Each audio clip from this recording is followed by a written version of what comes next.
Muito bem, voltamos então com Em Questão, que hoje debate os desafios da economia e para o próximo presidente da República. E eu quero começar exatamente com aquilo que foi o tema da abertura. Seja quem for eleito, terá de tomar medidas duras para garantir crescimento sustentado por longo prazo? André Montoro. Boa noite, telespectador, Maria Lídia, Roberto, Ladislau. Olha, eu continuo otimista. Eu acho que não serão necessárias medidas duras ou muito cruentas. Eu acho que não será necessário, como o Tancredo Neves falou, de suor e sangue. Eu acredito que são necessárias medidas duras, mas que podem ser programadas no longo prazo.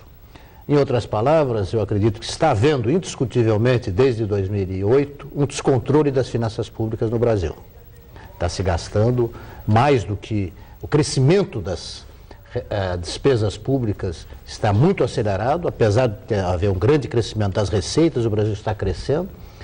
Os investimentos públicos são bastante reduzidos, de forma que é necessário inverter essa equação. Mas isso não precisa ser feito imediatamente, ou num golpe no ipom, como um antigo presidente aí falou. Eu acho que isso pode ser feito através de uma programação de um trabalho de médio e longo prazo, de forma que se garanta que haja um crescimento gradual dos investimentos públicos. Que, se o Brasil continuar crescendo, e que é o que se espera, e o cenário internacional assim o demonstra, ou assim o prevê, é possível que continuem crescendo as despesas correntes, haja aumento das despesas correntes na áreas importantes, educação, saúde, saneamento, etc. Mas, ao mesmo tempo, esse crescimento pode ser menor, quer dizer, não precisa parar de crescer. Basta que cresça menos que o crescimento das receitas para que haja aumento dos investimentos. Bom, então aqui nós ouvimos o termo ajuste e ouvimos também uma espécie de medidas para redução do ritmo de crescimento. Isso significa arroxo? Não, de maneira alguma. O país está crescendo, é essencial que ele cresça, porque à medida que ele cresce, você tem uma melhoria dos impostos, você equilibra o problema do serviço da dívida, que é preocupante, né? E você gera empregos, né? O Brasil, eu até comparo com o que foi feito depois da guerra na Europa, né? Que tinha muito pobre, e eles aproveitaram essa imensa massa de pobres, em vez de ser um problema, se tornou um horizonte de expansão da economia, né?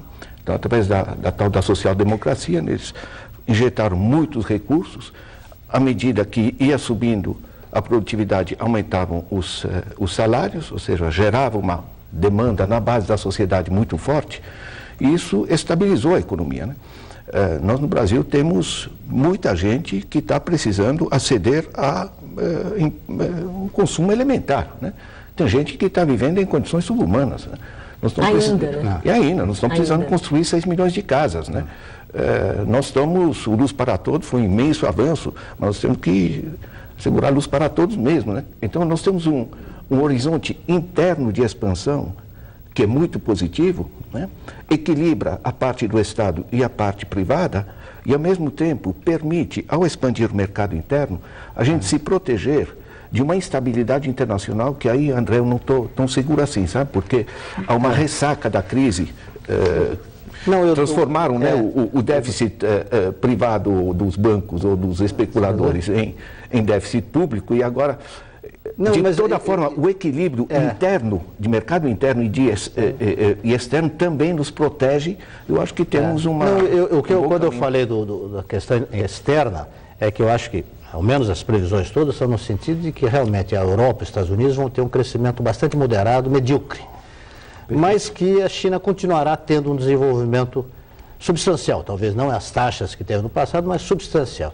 E como a China não tem matérias-primas, isso tem um impacto positivo para o mundo inteiro. Então, nesse sentido, que o comércio exterior, eu acho que a parte externa será favorável ao Brasil. Talvez não tão favorável como foi no passado. Mas a preocupação que eu dei é que com esse ritmo que nós estamos vendo de crescimento das despesas correntes do orçamento, você vai gerar um desequilíbrio que vai matar o crescimento. Esse que é a grande preocupação que se tem.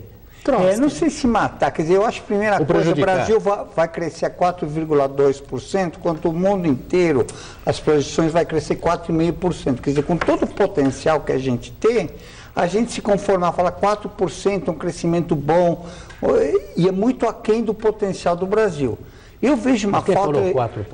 Não, é a média, a projeção que você tem, tanto interna do Focus, como a do Fundo Monetário, como de outros institutos, projetam assim para o próximo quadriênio uma taxa de 4,2, 4,... A maior delas é a 4,4, que é do Focus, que é muito pouco para um país como o Brasil. Mas nós temos infra para um crescimento maior que esse? O que falta é capacidade de gestão. Quer dizer, por exemplo, ele fala em investimentos públicos, o André, eu acho que a gente podia pensar, por exemplo, mais em PPP.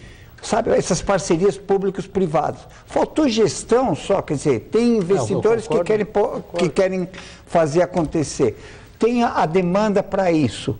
E fica assim nessa questão do déficit público, sabe, projetos para ser aprovados demoram décadas, né? Quer dizer, um absurdo. Então, eu acho que tem uma miopia, e acho que os 3 candidatos têm os 4 candidatos, uma miopia de não saber o potencial que o Brasil tem. A gente, em vez de pensar, o que a gente pode fazer... Não sabem o potencial que o Brasil tem, ou fase de campanha eleitoral é uma fase em que eles agem com muita cautela, demonstram ter até um receio muito grande de falar em medidas de economia e que isso possa ser entendido como uma mudança do clima atual, que parece tão confortável, tão bom e gerando expectativas tão positivas. Olha, tem um elemento muito importante que é o seguinte, esse governo demonstrou uma capacidade de gestão macroeconômica extremamente coerente, né? Isso frente a... Surpreendentemente coerente. Frente a essa crise, surpreendente ou não, mas enfim, demonstrou a capacidade, né? O jeito que o Brasil navegou na crise está gerando e gerou um respeito internacional impressionante. Agora, eu concordo muito com o Thorsten, né, que o problema da gestão é vital. Como nós estamos crescendo com certa rapidez, à medida que se acelera, a gente constata, por exemplo, que a máquina do Estado, tal como está organizado o processo decisório, a lei de licitação 8666, enfim, uma série de... se transformam em gargalos de gestão. Você está realmente recuperando a capacidade de um Estado indutor do desenvolvimento com instrumentos administrativos extremamente limitados.